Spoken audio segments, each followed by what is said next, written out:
नमस्कार मुलांनो, अधिराज क्लासेस हे यूट्यूब चॅनलमध्ये तुमचं सर्वांचं स्वागत आहे। तर बघा, या व्हिडिओमध्ये आपण समरूपता यातील सराव संच 1.4 बघणार आहोत। तर बघा, त्यातला पहिला प्रश्न त्यांनी काय विचारलेला आहे ते आता आपण पटकन बघूया। तर बघा, दोन समरूप त्रिकोणांच्या संगत बाजूंचे गुणोत्तर हे 3:5 आहे, तर त्यांच्या क्षेत्रफळांचे गुणोत्तर काढा। आता या ठिकाणी तुम्ही बघू शकताय की मार्च 2020 मध्ये हा प्रश्न त्यांनी आपल्याला विचारलेला होता, त्याच्यामुळे दाट शक्यता आहे की ते यावर्षी सुद्धा ते प्रश्न आपल्याला विचारू शकतात।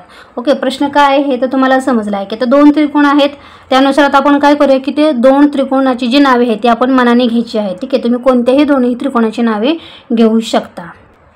त्यानुसार बघा, आपण या ठिकाणी घेतलेलं आहे, उत्तरामध्ये काय लिहिलं आहे तर समजा त्रिकोण ABC समरूप त्रिकोण PQR। आता या ठिकाणी आपल्याला मानाने कोणतेही दोन त्रिकोण घ्यायचे आहेत आणि या ठिकाणी मी समरूप का लिहिलं तर या ठिकाणी त्यांनी दिलेलं आहे बघा दोन समरूप त्रिकोणाचे, त्याच्यामुळे आपण ऑलरेडी हे दोन्ही त्रिकोण हे समरूप दाखवलेले आहेत। आता याच्यातला कोणताही एक त्रिकोण तुम्ही छोटा मानायचा आणि कोणताही म्हणजे कुठलाही एक जर छोटा मानला तर दुसरा त्रिकोण हा आपल्याला मोठा मानायचा आहे।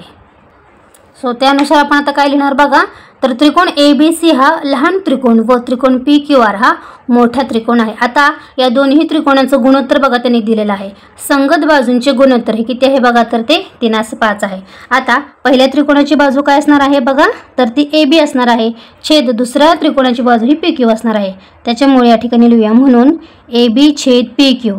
आता या दोन संगत बाजूंचे गुणोत्तर किती आहे 3:5 म्हणजेच 3/5 आहे। ठीक आहे, याचं कारण आपल्याला माहिती आहे, तर पक्षावरून लिहायचं आहे, पक्षावरून म्हणजेच त्याने आपल्याला प्रश्नामध्येच ते दिलेलं आहे की त्या दोन संगत बाजूंचे गुणोत्तर हे 3:5 आहे म्हणजेच 3/5 आहे आणि हे इक्वेशन तुमचं पहिलं असणार आहे। ठीक आहे, इथपर्यंत समजलं?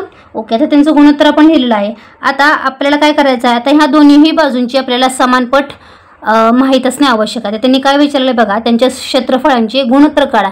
गुणोत्तर काढायचे याचा अर्थ असा आहे की आपल्याला त्याचे समानपट माहीत असणं गरजेचं आहे। तर समानपट माहीत नाही, त्यासाठी आपण समानपट त्यांची ही x मानूया। AB व PQ यांच्या गुणोत्तरांची समानपट x मानू।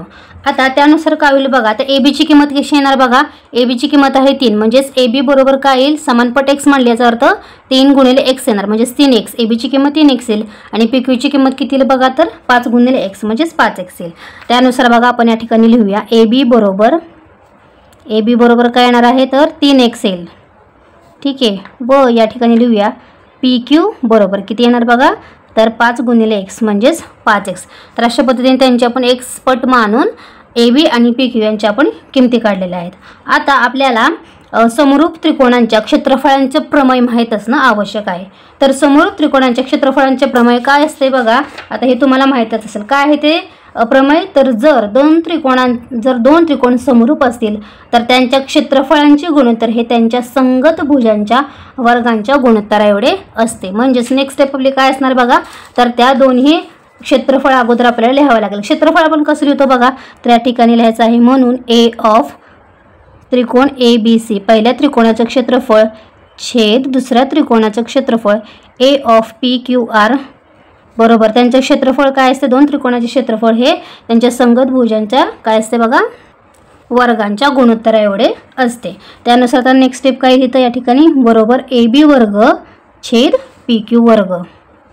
ओके, आता याच्यामध्ये AB आणि PQ च्या किमती आपल्याला या ठिकाणी पुटअप करायच्या आहेत। म्हणजेच नेक्स्ट स्टेप काय बघा, AB ची किंमत आहे 3x म्हणजेच या ठिकाणी 3x वर्ग येईल छेद PQ आहे 5x म्हणजेच 5x वर्ग येईल।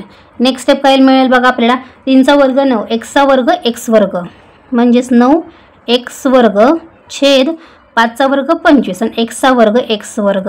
आता x वर्ग आणि x वर्ग कॅन्सल होणार। ठीक आहे, x वर्ग कॅन्सल म्हणजे संख्या फक्त राहणार म्हणजेच 9/25। ठीक आहे, म्हणजे याचे जे क्षेत्रफळाचे जे गुणोत्तर आहे ते किती आलेलं आहे बघा तर 9/25 आलेलं आहे। शेवटी तुम्ही लिहू शकता A ऑफ त्रिकोण ABC छेद A ऑफ त्रिकोण PQR यांचं गुणोत्तर किती आलेलं आहे बघा तर 9/25 आलेलं आहे।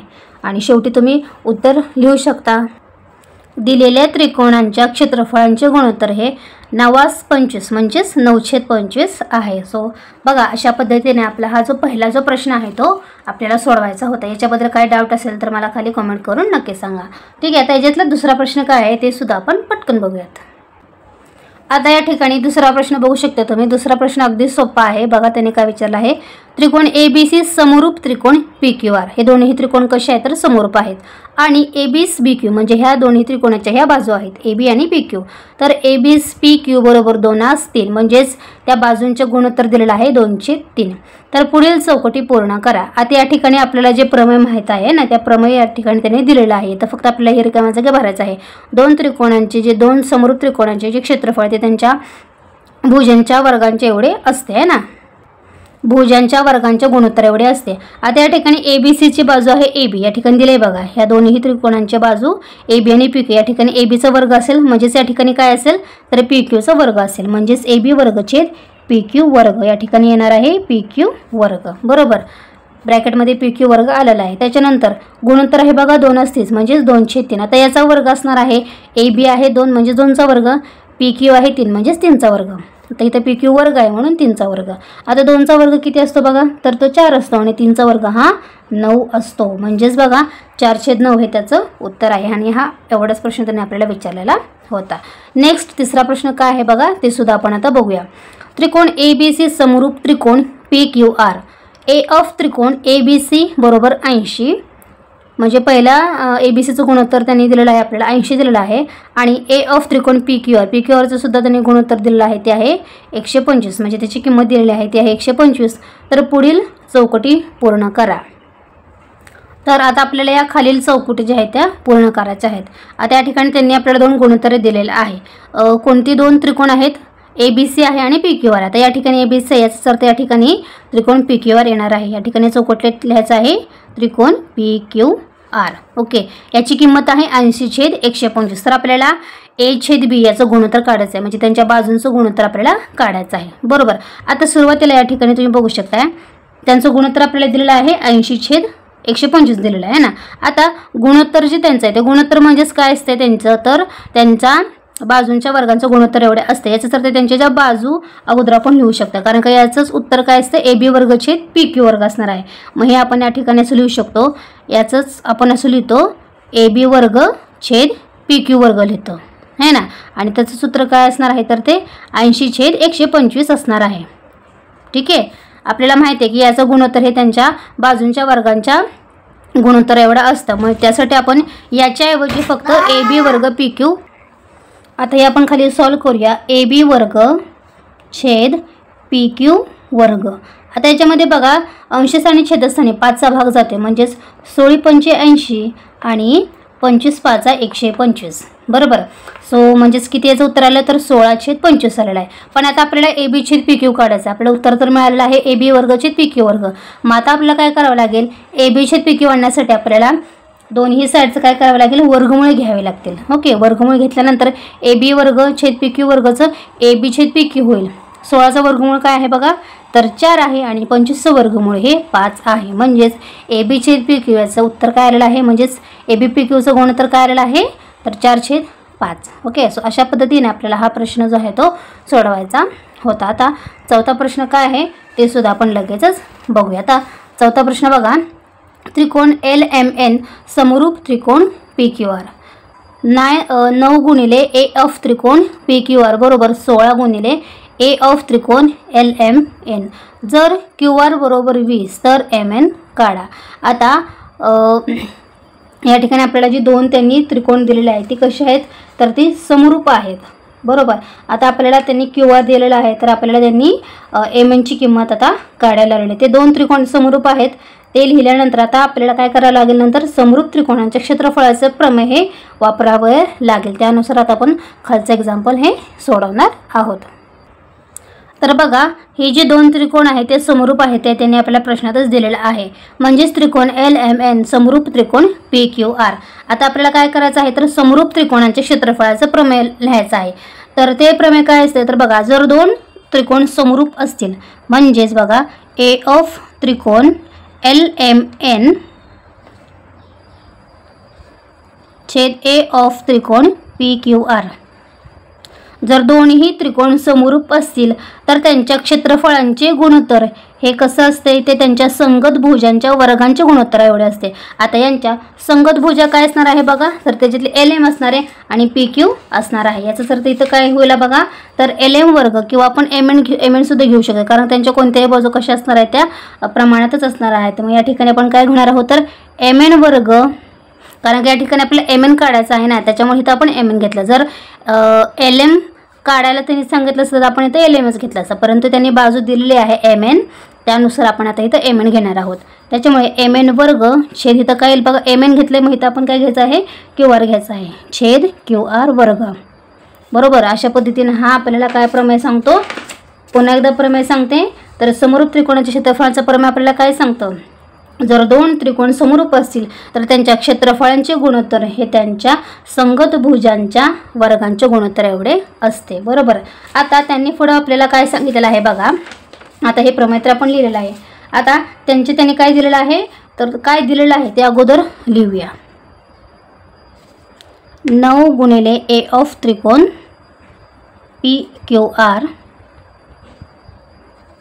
बरोबर 16 गुणिले A ऑफ त्रिकोण LMN असं त्यांनी दिलेलं आहे. बरोबर, मग आपण आता काय करूया, 9 आणि 16 एका साईडला घेऊया आणि जी गुणोत्तर आहेत ना तर ते एका साईडला आपण लिहिणार आहोत. म्हणजेच काय लिहूया बघा, तर 9 आहे तसेच लिहूया, छेद 16 गुणिले आहेत या साईडला आले की ते भागिले होतील. ओके, आता या साईडला काय राहील बघा, त्रिकोण LMN आहे तसंच राहील आणि 9ला गुणिले A ऑफ त्रिकोण PQR आहेत या साईडला गेले की ते भागिले होतील. म्हणजेच या साईडचे बघा A ऑफ त्रिकोण LMN आहे तसंच राहील आणि छेद या साईडचं गुणिले असले की या साईडला ते भागिले होणार आहे, A ऑफ त्रिकोण PQR होणार आहे. Bracket complete. म्हणजेच या गुणोत्तराची किंमत किती आलेली बघा, 9/16 आलेली आहे.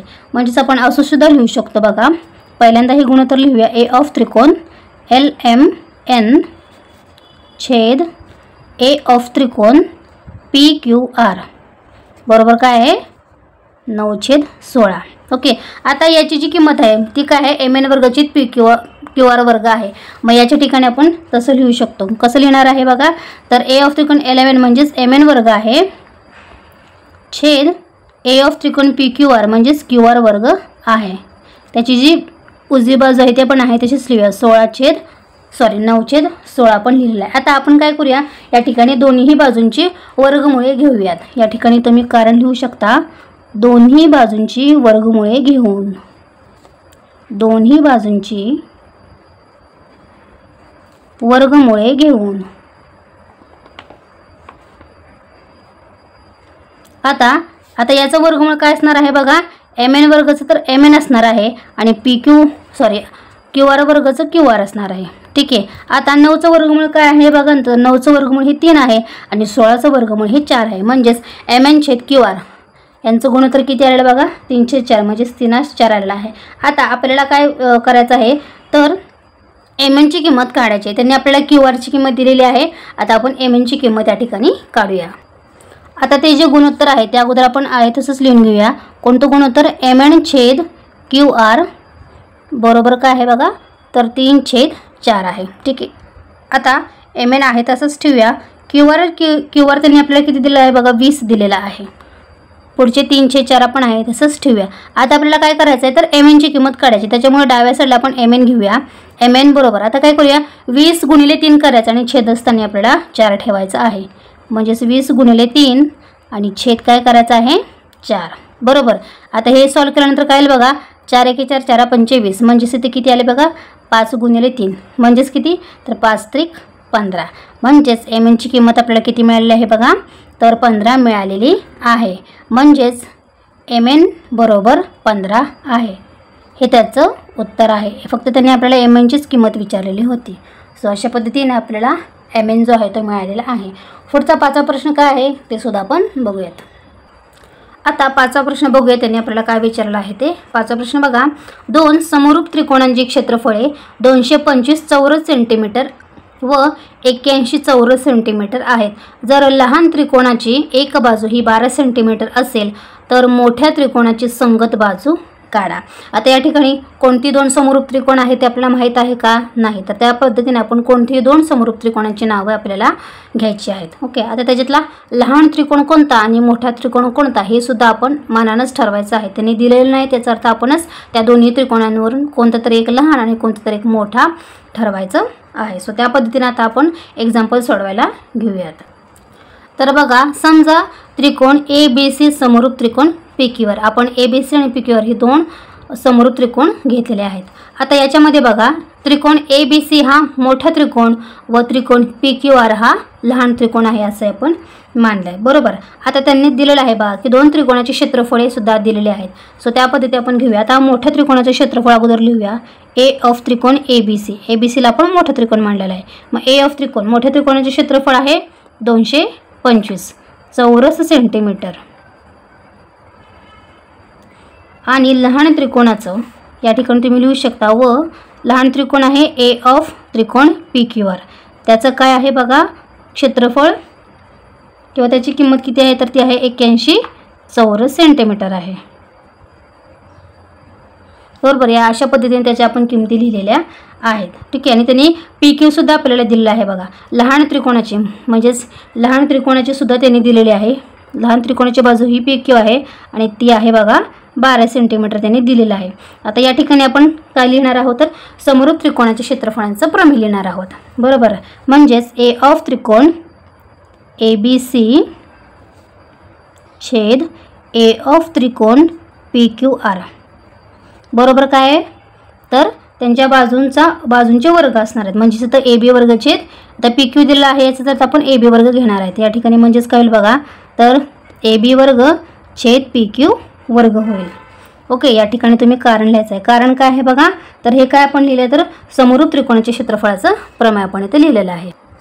कारण लिहिलेलं आहे आपण या ठिकाणी. ओके. आता यांच्या काय किमती आहेत बघा ते आपण या ठिकाणी लिहिलेलं आहे. A ऑफ त्रिकोण ABC किती आहे बघा तर तो आहे 225. A ऑफ त्रिकोण PQR किती आहे बघा तर तो आहे 81. पुढचं AB वर्ग आपण आहे तसंच लिहूया. त्याची किंमत नाही त्याच्यामुळे आपण आहे तसंच लिहूया. PQ दिलेलं आहे बघा 12 म्हणजेच या ठिकाणी 12चा वर्ग होईल. ओके. आता हे जे 225 छेद 81 आहे ते सुद्धा आपण आहे तसंच लिहूया. AB वर्ग सुद्धा आपण आहे तसंच लिहिलेलं आहे. आणि या ठिकाणी बघा आपण आता काय करूया 12 जे आहे ते काय करू त्याचं 144 लिहूया आपण या ठिकाणी. ओके. आता कारण का 12चा वर्ग हा 144 असतो. आता आपण काय करूया दोन्ही बाजूंची काय घेणार आहोत तर वर्गमुळे घेणार आहोत. आता सगळ्या नंबरची वर्गमूळ तुम्हाला माहीत असणं अत्यंत आवश्यक आहे.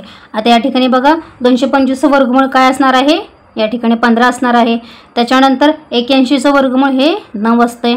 त्यानंतर आता AB वर्गाचं वर्गमूळ हे AB असते. ओके. आणि 144 वर्गमूळ हे 12. आता या ठिकाणी 12 गुणिले 12 लिहिलं तरी सुद्धा चाललं असतं परंतु आता आपल्याला वर्गमूळ काढायचं आहे. तसं 12चं जे वर्ग आपण 144 केलं त्याचं वर्गमूळ हे 12 असते. म्हणजेच थोडक्यात काय तर आपल्याला आता ABची किंमत याच्यावरून आरामात काढता येईल. ABची किंमत कशी करणार तर AB आपलं डाव्या साईडला घ्यायचं आहे 15 गुणिले 12 करायचं आहे आणि छेद आपल्याला 9 करायचं आहे. म्हणून AB बरोबर आता 15 गुणिले 12 अंशस्थानी करायचं आहे आणि छेद काय करायचं या ठिकाणी 9 करायचं आहे. आता हे आपण सॉल्व करूया. AB बरोबर आता या ठिकाणी बघा 3 त्रिक 9 3 चौक 12 आणि 3 5 15. ओके. म्हणजेच आता बघा 5 गुणिले आणि ह्या 3ने सुद्धा भागू शकतो या ठिकाणी 3 1 3 3 चौक 12 म्हणजेच बघा या ठिकाणी 4 राहते. म्हणजेच ABची किंमत आपल्याला किती मिळते बघा तर 5 चौक 20. ओके. AB आपल्याला मिळालेला आहे तो आहे 20. म्हणजेच मोठ्या त्रिकोणाच्या संगत बाजूंची लांबी ही किती आहे बघा तर ती 20 सेंटीमीटर आहे. म्हणजेच ABची किंमत आपल्याला या ठिकाणी काढायची होती. तर बघा अशा पद्धतीनं तुम्हाला शेवटी उत्तर लिहायचं आहे. मोठ्या त्रिकोणाच्या संगत बाजूची लांबी ही 20 सेंटीमीटर आहे. अशा पद्धतीने आपल्याला हा 5वा जो प्रश्न आहे तो सोडवायचा होता. आता 6वा प्रश्न काय आहे ते सुद्धा आपण बघूयात. 6वा प्रश्न बघा त्रिकोण ABC व त्रिकोण DEF हे दोन्ही समभुज त्रिकोण आहेत. A ऑफ त्रिकोण ABC A ऑफ त्रिकोण DEF म्हणजे याचं गुणोत्तर किती आहे तर 1:2 आहे. असून AB बरोबर 4 तर DE ची लांबी काढा. म्हणजे AB दिलेला आहे आता आपल्याला DE ची लांबी काढायची आहे. आता त्यांनी सांगितलेलं आहे की हे कसे त्रिकोण आहे तर ते समभुज त्रिकोण आहे. सो तशा पद्धतीने आपण हे आता हे उदाहरण जे आहे ते सोडवूया. आता त्यांचं गुणोत्तर दिलेलं आहे, याचाच अर्थ की ते दोन्ही त्रिकोण समरूप आहेत असे आपण म्हणू शकतो. म्हणजेच या ठिकाणी आपण लिहू शकतो की त्रिकोण ABC समरूप त्रिकोण DEF आहेत, कारण का त्यांच्या गुणोत्तर त्यांनी दिलेलं आहे ते एकाच दोन आहे. याचाच अर्थ हे दोन्ही समरूप आहेत. बरोबर. आता या ठिकाणी आपण काय करू शकतो, त्यांचे गुणोत्तर लिहू शकतो. म्हणजेच थोडक्यात काय तर समरूप त्रिकोणाच्या क्षेत्रफळाचे प्रमेय लिहिणार आहोत. म्हणजेच A ऑफ त्रिकोण ABC छेद A ऑफ त्रिकोण DEF, त्यांचं गुणोत्तर म्हणजेच बाजूंचे वर्ग म्हणजेच AB वर्ग छेद या ठिकाणी DE वर्ग. या ठिकाणी आपण कारण सुद्धा लिहू शकतो समरूप त्रिकोणांच्या क्षेत्रफळांचे प्रमेय. आता या गुणोत्तर त्यांनी दिलेलं आहे बघा, गुणोत्तर दिलेलं आहे ते आहे 1:2. या ठिकाणी आपण लिहिणार आहोत 1/2 बरोबर AB वर्ग म्हणजेच ABची किंमत त्यांनी दिलेली आहे 4. या ठिकाणी लिहू शकतो ब्रॅकेटमध्ये 4चा वर्ग, कारण AB वर्ग आहे म्हणून 4चा वर्ग लिहिला. DEची किंमत आपल्याला माहीत नाही, DE वर्ग आपण आहे तसंच ठेवणार आहोत. ओके. आता या ठिकाणी आपण काय करूया तर DE वर्ग हे डाव्या बाजूला घेऊया. DE वर्ग बरोबर DE गुणिले 1 म्हणजेच DE वर्ग आणि 2 गुणिले 4चा वर्ग म्हणजेच 16. सो या ठिकाणी बघा 4चा वर्ग 16 गुणिले काय होईल तर 2 होईल. म्हणजेच आता इथं काय मिळेल बघा तर DE वर्ग बरोबर काय आहे बघा आता 16 गुणिले 2. आता आपण काय करूया दोन्ही बाजूंचे वर्गमुळे घेऊयात. या ठिकाणी तुम्हाला कारण तसं लिहावं लागेल, दोन्ही बाजूंची वर्गमुळे घेऊन. आता DE वर्गाचं वर्गमूळ आहे DE. ओके. आता 16चं वर्गमूळ आपल्याला माहीत आहे का नाही, त्याच्यामुळे काय करूया वर्गमुळात 16 लिहूया. 2चं वर्गमूळ काय आहे तर वर्गमुळात 2. म्हणजेच काय तर आता बघा म्हणजे पहिल्यांदा काय करूया 16चं वर्गमूळ आपल्याला माहीत आहे, परंतु पहिल्यांदा काय करून घेऊया तर 16ला वर्गमुळामध्ये आपण घालून घेऊया. म्हणजेच DE बरोबर काय होईल बघा 16चं वर्गमूळ काय आहे तर 4 आहे आणि 2चं वर्गमूळ काय असते तर वर्गमूळ 2 आहे तसंच राहते. याचाच अर्थ काय होईल तर 16चं वर्गमूळ 4 गुणिले वर्गमुळात 2 हे त्याचं काय असणार आहे उत्तर असणार आहे. म्हणजेच DEची किंमत किती आली तर 4 वर्गमुळात 2 ही त्याची किंमत आपल्याला मिळालेली आहे. अशा पद्धतीने आपल्याला हा प्रश्न आहे तो सोडवायचा होता. अगदी सोपा प्रश्न हा आहे. ओके. आता ह्याच्यातला शेवटचा प्रश्न काय आहे ते सुद्धा आपण बघूयात. आता 7वा प्रश्न आपण बघूयात काय आहे ते. आकृतीमध्ये रेख PQ समांतर रेख DE, रेख PQ समांतर रेख DE. A ऑफ त्रिकोण PQF किती दिलेला आहे बघा तर 20 चौरस एकक दिलेला आहे. PQF कुठे बघा त्या ठिकाणी PQF म्हणजे हा छोटा त्रिकोण, त्याचं दिलेलं आहे त्यांनी गुणोत्तर म्हणजे क्षेत्रफळ दिलेलं आहे ते आहे 20. जर PF बरोबर 2DP, PFची किंमत या ठिकाणी ती आहे 2DP म्हणजे DPचे दुप्पट PF आहे. येस हां.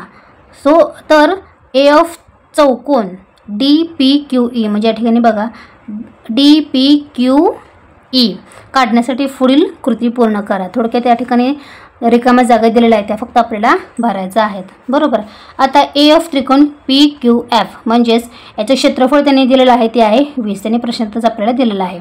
आता PF बरोबर 2DP हे सुद्धा त्यांनी आपल्याला प्रश्न दिलेला आहे. आता DP आपल्याला किंमत माहीत नाही आहे त्याच्यासाठी आपण x मानूया. बरोबर. मग त्याच्यामुळे PFची किंमत किती होईल बघा DP जर x ठेवला तर 2x म्हणजेच PFची किंमत आपल्याला किती मिळाली बघा तर 2x ही मिळालेली आहे. आता DF म्हणजेच काय आहे तर बघा प्रश्नामध्ये बघा DF आहे. DF म्हणजेच काय आहे तर DP अधिक काय असणार आहे तो DP अधिक काय असणार आहे तो PF असणार आहे. म्हणजेच आपल्याला DF मिळेल.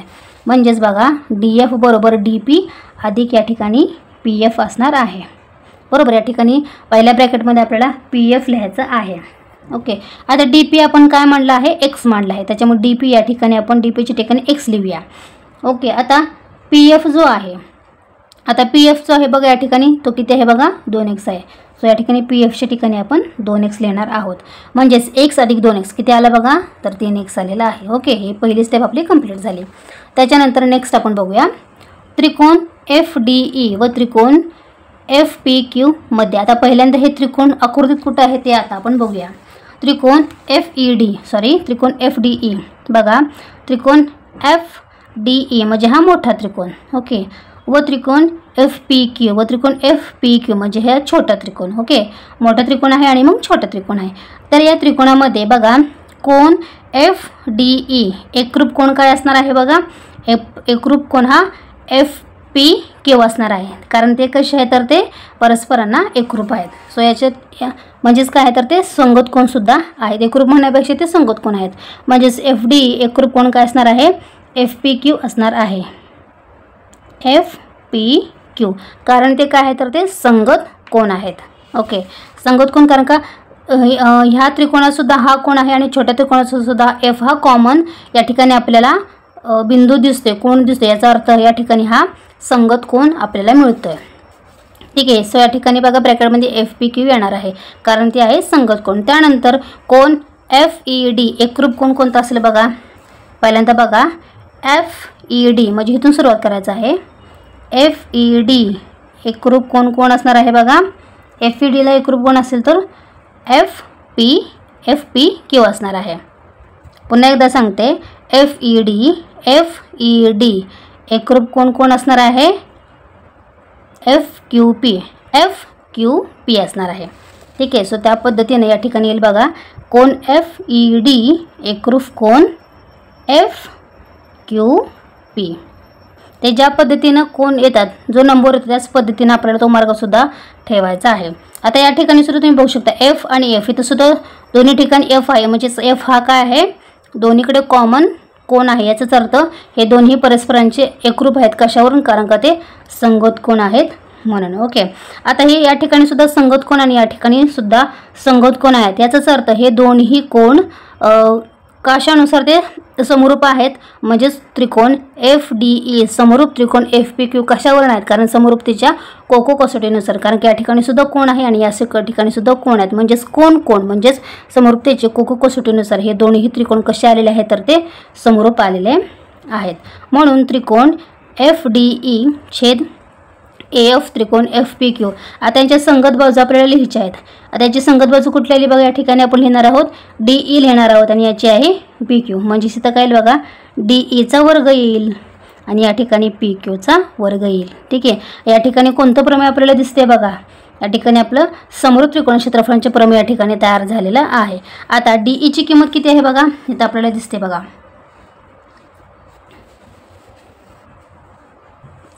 आता या ठिकाणी बघा आपल्याला डी ई न लिहिता आपल्याला काय लिहायचं आहे बघा, डी एफ लिहायचं आहे. डी एफ लिहायचं आहे, डी एफ आहे छेद काय आहे बघा, या ठिकाणी पी एफ लिहायचं आहे. पी एफ लिहायचं आहे कारण का या ठिकाणी वरती तुम्ही बघू शकताय बघा, इथं आपल्याला पी एफ आहे आणि डी एफ आहे. त्याच्यामुळे आपण डी ई आणि पी क्यू न लिहिता आपण डी आणि पी एफ लिहिणार आहोत. सेम तोच रूल आहे, त्याच्यामध्ये काहीच चेंज नाही आहे. डी एफचा वर्ग आणि पी एफचा वर्ग. ठीक आहे. हे या ठिकाणी मी पुन्हा एकदा तुम्हाला व्यवस्थित लिहून दाखवते. या ठिकाणी आहे डी एफचा वर्ग आणि छेद या ठिकाणी काय लिहायचं आहे आपल्याला, पी एफचा वर्ग लिहायचा आहे. ओके. आता डी एफ त्यांनी आपल्याला दिलेलं आहे बघा वरती. तर बघा डी एफची किंमत ती आहे 3x आणि पी एफ आहे बघा या ठिकाणी तो आहे 2x. म्हणजेच डी एफची किंमत 3x या ठिकाणी 3xचा वर्ग होईल आणि 2xचा वर्ग तो आहे बघा पी एफ म्हणजेच 2x आहे, त्याचा वर्ग आहे म्हणजे 2xचा वर्ग या ठिकाणी आपण लिहिणार आहोत. ओके. आता 3xचा वर्गच कसं लिहिणार आहोत, तिथं त्याने उत्तर ऑलरेडी दिलेलं आहे बघा. पहिले 3चा वर्ग हा 9 असतो, x वर्ग आहे तसंच येणार आणि या ठिकाणी 2चा वर्ग 4 आणि x वर्ग कॅन्सल, म्हणजे इथं राहिले फक्त बघा 9/4 राहिलेले आहेत. नेक्स्ट त्यांनी काय दिलेलं आहे बघा, नेक्स्ट स्टेप आहे ए एफ त्रिकोण एफ डी ई बरोबर 9/4 गुणिले ए एफ त्रिकोण एफ पी क्यू. हे त्याने आपल्याला दिलेलं आहे. म्हणजेच ए एफ त्रिकोण एफ डी ई बरोबर 9/4 गुणिले आता ए एफ त्रिकोण एफ पी क्यू म्हणजेच काय आहे बघा, तर त्याची किंमत 20 आहे. त्यांनी आपल्या प्रश्नातच दिलेला आहे बघा. ए एफ त्रिकोण पी क्यू एफ त्याची किंमत आहे 20, तो या ठिकाणी आपण लिहूया 20. ओके. आता याचा जर भाग गेला तर बघा 4 × 4 = 4 = 25, म्हणजे इथं 5 येतील आणि 9 × 5 = 45, म्हणजेच या ठिकाणी या बॉक्समध्ये 45 उत्तर येईल. ओके. आता नेक्स्ट काय दिलं आहे बघा त्यांनी, ए एफ चौकोन डी पी क्यू ई बरोबर ए एफ त्रिकोण एफ डी ई वजा ए एफ त्रिकोण एफ पी क्यू. आता बघा ए ऑफ त्रिकोण एफ डी किती आलेला आहे बघा, आपला 45 आलेला आहे. या ठिकाणी आपण 45 लिहूया. आणि ए ऑफ त्रिकोण एफ पी क्यू ह्यो किती आहे बघा, 20 आहे, जे की त्याने आपल्या प्रश्नातच दिलेला आहे. आणि 45 वजा 20 किती येतात बघा, तर 25 येतात. म्हणजेच ए ऑफ चौकोन डी पी क्यू ई हा किती आलेला आहे बघा, या ठिकाणी तुम्ही लिहू शकता डी पी क्यू ई तो किती आलेला आहे बघा, 25 चौरस एकक. त्याचं एकक लिहायला विसरायचं नाही. 25 चौरस एकक एवढं आलेलं आहे. सो अशा पद्धतीने आपला हा सराव संच 1.4 जो आहे तो पूर्णपणे सोडवून झालेला आहे. नेक्स्ट व्हिडिओमध्ये आपण संकीर्ण प्रश्नसंग्रह 1 बघणार आहोत. त्या व्हिडिओची लिंक तुम्हाला या व्हिडिओच्या डिस्क्रिप्शन बॉक्समध्ये मिळेल. जे पहिल्यांदाच आपल्या चॅनल बघत आहेत ते प्लीज आपल्या आदिराज क्लासेस या यूट्यूब चॅनलला सबस्क्राईब करायला विसरू नका, जेणेकरून येणाऱ्या सर्व व्हिडिओची नोटिफिकेशन तुम्हाला सर्वात अगोदर मिळतील. Till then take care, bye bye.